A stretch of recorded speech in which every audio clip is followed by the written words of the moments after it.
Cerca de 6 millones de toneladas son transportadas diariamente por tren en Estados Unidos, pero muchos trabajadores ferroviarios nunca logran saber lo que transportan. Al igual que en otros medios de transporte, el contenedor hermético de acero ha revolucionado las zonas de carga ferroviarias. Los trabajadores del Centro Intermodal de Transferencia de Contenedores Eagle Marine, que se enlaza con el puerto de Los Ángeles Long Beach, recibe 2 o más trenes al día. Cada uno puede transportar 200 contenedores, así que en este centro se cargan y descargan hasta 2.000 contenedores por semana.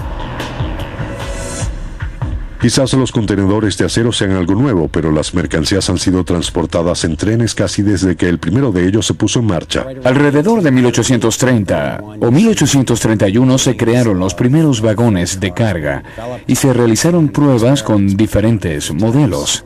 Pero los primeros trabajadores ferroviarios se enfrentaron a una dificultad que se había presentado en otros métodos de transporte, un trabajo agotador. Una de las dificultades radicaba en que la superficie sobre la que se colocaban las mercancías se encontraban a gran altura del suelo. Al principio eran básicamente los trabajadores quienes pasaban apuros para bajar del vagón abierto, ya fuesen barriles, cajones y otros objetos.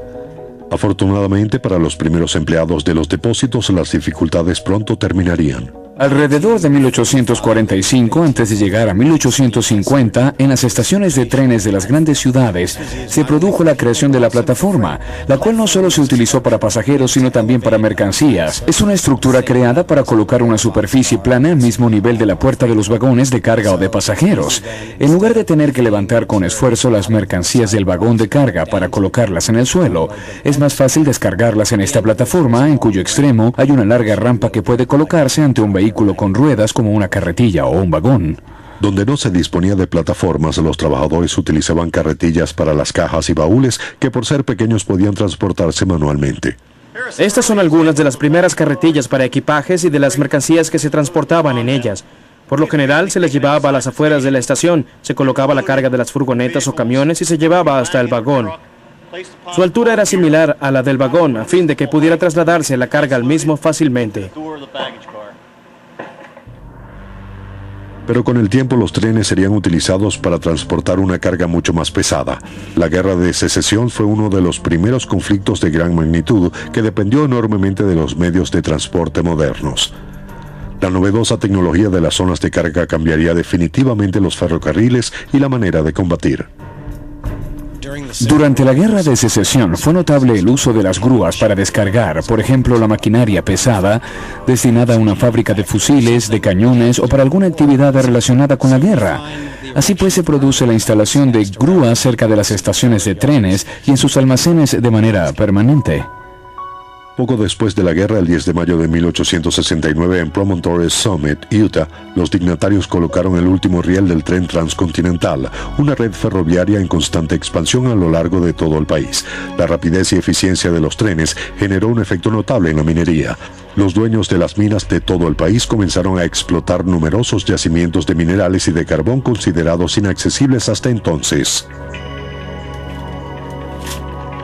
Las minas de carbón eran tan profundas que las aberturas de las mismas se encontraban a cierta altura. Se trataba de un tren pequeño en el que se sacaba de la mina el combustible en pequeñas carboneras. Luego la mercancía se vaciaba en los vagones de carga de las tolvas desde arriba.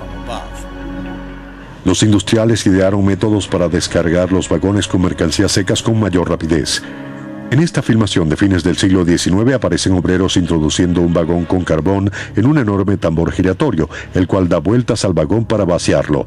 Pero finalmente los diseñadores de vagones prefirieron las fuerzas de la física en lugar de la compleja maquinaria. Este es un vagón de acero convencional con una tolva abierta. Principalmente transportaba carbón, pero también transportaba mineral de hierro. También podía adaptarse para transportar astillas de madera y arena. Este vagón se abría colocando una barra de Jackson en estos agujeros.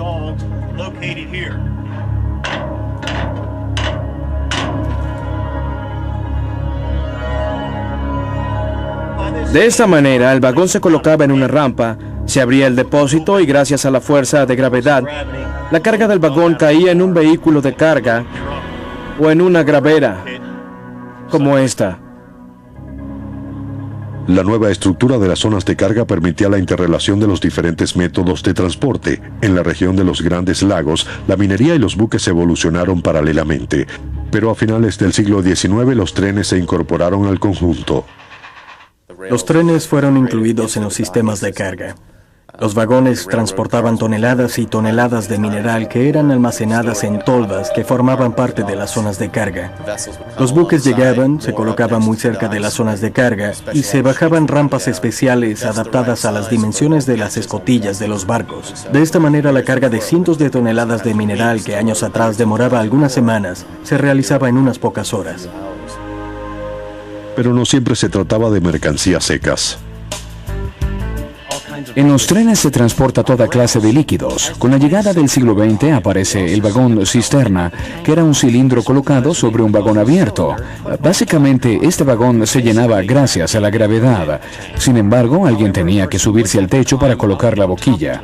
Si se observa un vagón cisterna moderno, se apreciará una serie de escaleras y plataformas para que el personal pueda subirse y abrir y cerrar los sifones, colocar las boquillas y asegurarse de que los líquidos penetraran sin gotear.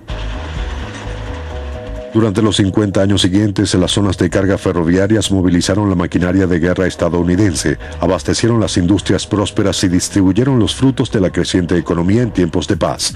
Pero en los años 60, gracias a su mayor versatilidad, los camiones se convirtieron en los principales vehículos para el transporte por tierra. Los trenes fueron relegados. Pero luego, en los años 70 y 80, comenzó a desarrollarse un sistema conocido como intermodal, en el que se emplean tanto buques como trenes y camiones.